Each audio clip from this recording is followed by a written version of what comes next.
It's time to change the world.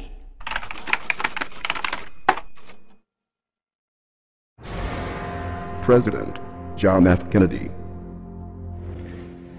The very word secrecy is repugnant in a free and open society, and we are, as a people, inherently and historically opposed to secret societies, to secret oaths, and to secret proceedings. We decided long ago that the dangers of excessive and unwarranted concealment of pertinent facts far outweighed the dangers which are cited to justify it. Even today, there is little value in opposing the threat of a closed society by imitating its arbitrary restrictions. Even today, there is little value in ensuring the survival of our nation if our traditions do not survive with it. And there is very grave danger that an announced need for increased security will be seized upon by those anxious to expand its meaning to the very limits of official censorship and concealment. That I do not intend to permit to the extent that it's in my control. And no official of my administration, whether his rank is high or low, civilian or military, should interpret my words here tonight as an excuse to censor the news, to stifle dissent, to cover up our mistakes, or to withhold from the press and the public the facts they deserve to know.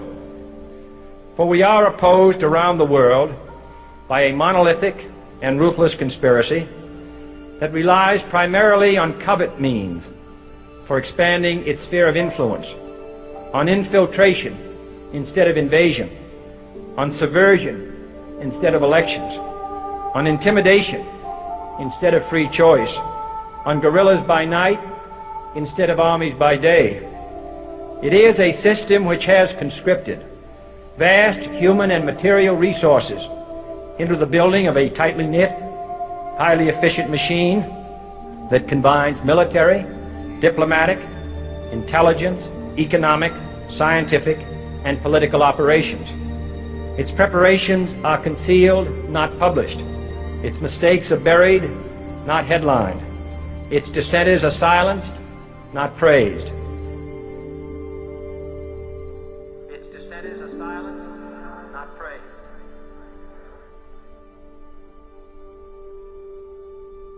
Its dissenters are silenced, not praised. Its dissenters are silenced, not praised. Its dissenters are silenced, not praised. Its dissenters are silenced, not praised. No expenditure is questioned, no rumor is printed, no secret is revealed. No president should fear public scrutiny of his program, for from that scrutiny comes understanding, and from that understanding comes support or opposition, and both are necessary. I am not asking your newspapers to support an administration, but I am asking your help in the tremendous task of informing and alerting the American people. For I have complete confidence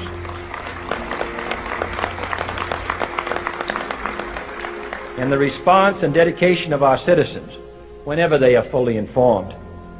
I not only could not stifle controversy among your readers, I welcome it. This administration intends to be candid about its errors, for as a wise man once said, an error doesn't become a mistake until you refuse to correct it. We intend to accept full responsibility for our errors, and we expect you to point them out when we miss them. Without debate, without criticism, no administration and no country can succeed, and no republic can survive. That is why the Athenian lawmaker Solon decreed it a crime for any citizen to shrink from controversy. And that is why our press was protected by the First Amendment, the only business in America specifically protected by the Constitution, not primarily to amuse and entertain, not to emphasize the trivial and the sentimental, not to simply give the public what it wants, but to inform, to arouse, to reflect, to state our dangers and our opportunities, to indicate our crises and our choices, to lead mold, educate, and sometimes even anger public opinion. This means greater coverage and analysis of international news, for it is no longer far away and foreign, but close at hand and local. It means greater attention to improved understanding of the news, as well as improved transmission. And it means, finally, that government at all levels must meet its obligation to provide you with the fullest possible information outside the narrowest limits of national security. And so it is to the printing press, to the recorder of man's deeds, the keeper of his conscience, the courier of his news, that we look for strength and assistance, confident that with your help, man will be what he was born to be, free and independent.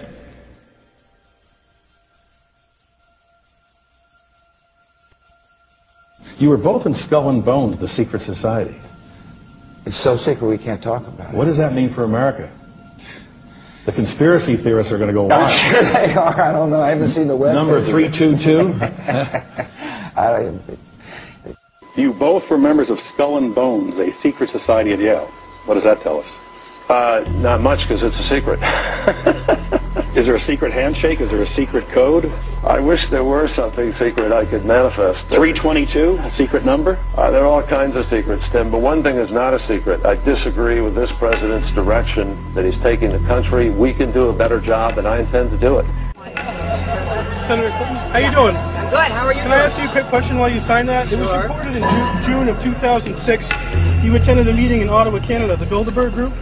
Can you comment on that? What's going on at the Bilderberg meeting, and what do you guys talk about up there? I have no idea what you're talking about. Yeah, you do. It was reported you were up there, and people saw you up there. I just want to know what you guys talk about and meet about up there. Sir, I don't know. Why are they such top secret meetings? I have no idea what you're talking Your about. husband went to a Bilderberg meeting too. I'm just wondering. I'm not being rude or anything. No, I just want to know what happens at these that. meetings. Well, since I wasn't there, I have no idea. Okay, thank you, Senator. Thank you. Have you been there for the ceremony with the cremation of care? Frankly, I don't think that's something I need to talk to you about.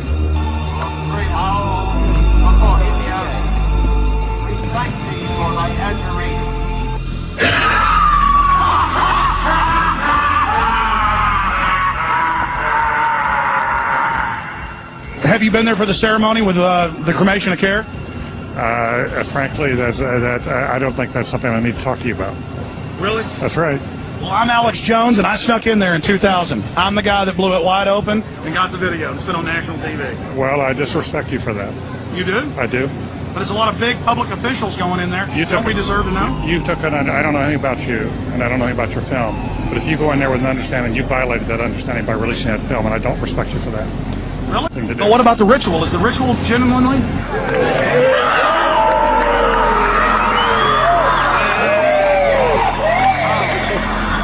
Sir, everything. I don't owe you this comment. I know. This is what's called ambush journalism, and I disrespect you for that as well. So thank you and goodbye. The ritual? It's none of your damn business. Oh.